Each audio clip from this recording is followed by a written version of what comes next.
Hello everyone. आपके अपने YouTube channel commerce CTC में आपका स्वागत है।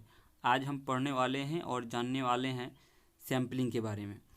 तो कल जो वीडियो बना था वो था टाइप्स ऑफ सैम्पलिंग के बारे में, जिसमें हमने प्रोबेबिलिटी सैम्पलिंग के बारे में चर्चा किया था। आज हम पढ़ने वाले हैं नॉन प्रोबेबिलिटी सैम्पलिंग के बारे में। तो प्रोबेबिलिटी सैम्पलिंग वो सैम्पलिंग होता है जिसमें एवरी यूनिट में एवरी डाटा कलेक्शन किया जा रहा होता है, तो प्रत्येक यूनिट में जो रिजल्ट आने की जो संभावना होती है वो एकदम इक्वल होती है, बराबर होती है। नॉन प्रोबेबिलिटी में क्या होती है कि जो प्रत्येक यूनिट में जो रिजल्ट आने की जो संभावना होती है वो इक्वल नहीं होती है। यानी कि अगर एग्जांपल से देखें हम, तो एक सिक्का अगर हवा में उछाला जाए तो हेड और टेल आने की जो प्रोबेबिलिटी बनेगी वो बराबर बनेगी। अगर अगर पहले से हम डिसाइड कर लेते हैं कि हमको हेड में जाना है या तेल में जाना है, चाहे पहले से हम अपने सुविधा अनुसार अगर चुन लिए रहते हैं, तो हो जाता है नॉन प्रोबेबिलिटी सैम्पलिंग। आइए हम नॉन प्रोबेबिलिटी सैम्पलिंग को देखते हैं और जानते हैं इसमें कौन कौन से मेथड आते हैं और उनका क्या क्या काम होता है। तो सबसे पहला जो यहाँ पे नॉन प्रोबेबिलिटी सैम्पलिंग जो दिया गया है स्लाइड में, वो है पर्पसिव सैम्पलिंग। पर्पसिव सैम्पलिंग का मतलब यहाँ पे ये होता है कि हम जब सैंपल इकट्ठा कर रहे होते हैं अपने टॉपिक के अनुसार, तो अपने सुविधा के अनुसार हम कलेक्ट कर लेते हैं, अपने पर्पस के अनुसार कलेक्ट कर डाटा कलेक्ट कर लेते हैं। तो वो हो जाता है पर्पसिव सैम्पलिंग, जिसको कहीं कहीं जजमेंटल सैम्पलिंग भी बोला जाता है। जैसे मान लीजिए कि हमारा कोई टॉपिक है जिसमें भिखारियों पे सर्वे करना है कि जो भिखारी हैं उनकी रहन सहन और परिस्थितियाँ कैसी है, इसके बारे में जानना है। तो इसके लिए हम इंटरव्यू लेना शुरू करेंगे और उनके के बारे में जानना शुरू करेंगे। तो मान के चलिए 3 एरिया में जो भिखारी लोग हैं वो है, तो किसी ऐसे एरिया को हम चुन लेंगे जो हमारा नज़दीक है और हम वहाँ आसानी से जाके इनको लोग का इंटरव्यू ले लें और वहाँ से आपस हम चले आएँ, जहाँ हमारे जाने आने में भी खर्च कम लगे और हम आसानी से अपने बातों को वहाँ से पूछ सकें और जान सकें। तो और सबको हम छोड़ देते हैं क्योंकि हमसे थोड़ा दूर पड़ रहा है और वहाँ पे हम जाने में थोड़ा हमको कॉस्टली महंगा पड़ सकता है। तो अपने सुविधा के अनुसार अगर हम चुन लेते हैं किसी डाटा को, तो वो हो जाता है पर्पसिव सैम्पलिंग और जजमेंटल सैम्पलिंग भी इसे बोलते हैं। फिर है इंसिडेंटल सैम्पलिंग। इंसिडेंटल सैम्पलिंग का मतलब ये होता है कि हमारा जो टॉपिक है और उसी से संबंधित हमको डाटा कहीं पे मिल गया, कहीं हम जा रहे होते हैं, कहीं घूम रहे होते हैं, चाहे कुछ काम के लिए निकले हुए रहते हैं, लेकिन हमारे जो टॉपिक से रिलेटेड जो डाटा है हमको मिल गया। अब वहाँ से हम डाटा कलेक्ट करने का काम करने लगते हैं और उस पे जो भी इंटरव्यू लेना रहे या क्वेश्चन आयर के माध्यम से लेना रहे, तो वहाँ से हम उस डाटा को उठाने का काम कर लेते हैं और वहाँ से उठा के उसको अपने रिसर्च में शामिल कर लेते हैं, जो आसानी से हमें मिल जाता है। तो उसको बोलते हैं इंसिडेंटल सैम्पलिंग।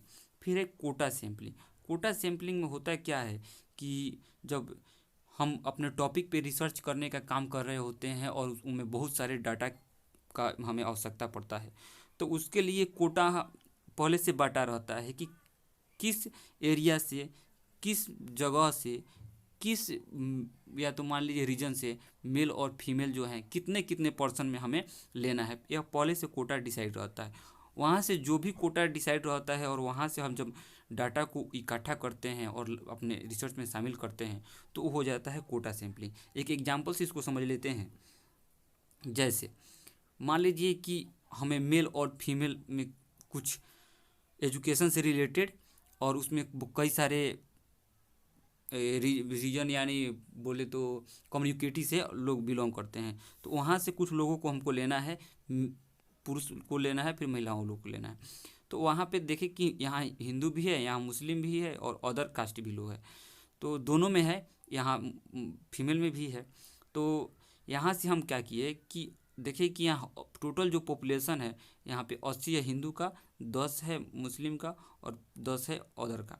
तो यहाँ से हम फिक्स करके रखें कि यहाँ से 16 ले लेंगे, यहाँ से 2 ले लेंगे और यहाँ से 2 ले लेंगे। फिर उसी रेशियो में यहाँ से फिर महिलाओं में जो डाटा हमें कलेक्ट करना है वहाँ से भी कोटा फिक्स कर दिए, वहाँ से भी ले लिए। तो सभी जगह से लेने के बाद में हमारे पास जो टोटल हमारा जो अपने रिसर्च के अंदर शामिल करेंगे वो हुआ 20 यानी 20, और मेल में हुआ, और फीमेल में 10 यानी 10। तो दोनों में जो हमने ये प्रोसेस किया कलेक्ट करने का डाटा, उसमें से छांट के कुछ कुछ करके हमने लिया, और उसमें फीमेल में 10 लिए और मेल में 20 लिए। तो ये जो प्रोसेस है वो जिस प्रोसेस से, जिस मेथड से किया जाता है डाटा कलेक्ट करने का काम, वो मेथड कहलाता है कोटा सैम्पलिंग।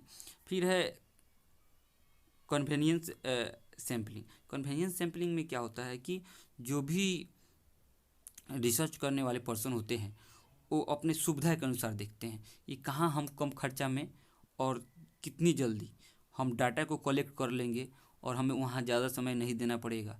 इसके अनुसार अगर वो डाटा को कलेक्ट कर लेते हैं और अपने रिसर्च में शामिल कर लेते हैं, जबकि यहाँ पे अगर देखा जाए तो पक्षपात का मामला बहुत अधिक आ सकता है, क्योंकि आप जब कोई भी चीज़ अपने सुविधा अनुसार कलेक्ट कीजिएगा तो वहाँ पे थोड़ी पारदर्शिता कम हो जाएगी, ट्रांसपेरेंसी कम हो जाएगी।